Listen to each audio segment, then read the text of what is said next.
Welcome back to my channel Manideepa Varnana. చాలా రోజులైందండి నేను videos పెట్టక, ఎందుకంటే నాకు చాలా ఫీవర్ వస్తుంది. వినాయక చవితి నెక్స్ట్ డే నుంచి ఫుల్ ఫీవర్ వచ్చిందండి. ఇది మన రాళ్ళ ఉప్పు అండి. ఫీవర్ వచ్చింది కానీ మస్తు దగ్గండి, చాలా దగ్గు వస్తుంది. అసలు నైట్ పూట నిద్ర పట్టట్లేదు. ఎన్ని మెడిసిన్స్ వేసుకున్నా దగ్గు తగ్గట్లేదు. అందుకే దానికోసమని ఒక చిట్కా అండి.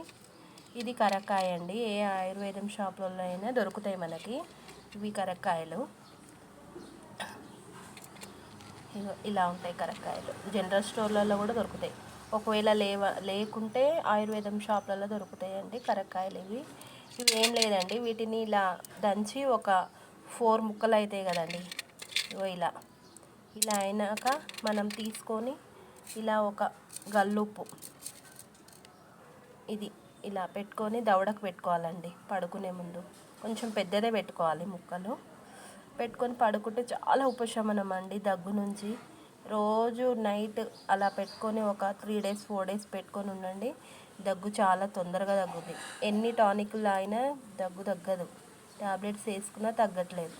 దీంతో చాలా మంచిగా తగ్గుతుందండి. మీరు కూడా ట్రై చేసి చూడండి. అలాగే వీటిలో కూడా కరక్కాయలు చిన్నవి దొరుకుతాయి కొంచెము.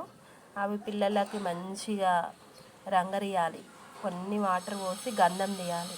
తీసి పిల్లలకు తాపిస్తే పిల్లలకు కూడా జలుబు దగ్గు ఏదున్నా పోతుందండి. చాలా జలుబు దగ్గు జ్వరం అండి. నాకైతే అసలు చేత కాకుండా అయిపోయిందండి. అట్లా అయిపోయింది. అందుకే నేను వీడియోస్ పెట్టలేదండి.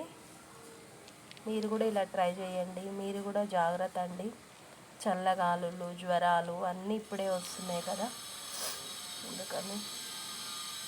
అలాగే మీరు నా ఛానల్ని లైక్ చేసుకోండి. కొత్త వారైతే నా వీడియో మీకు నచ్చినట్టయితే లైక్ చేయండి, షేర్ చేయండి, కామెంట్ చేయండి.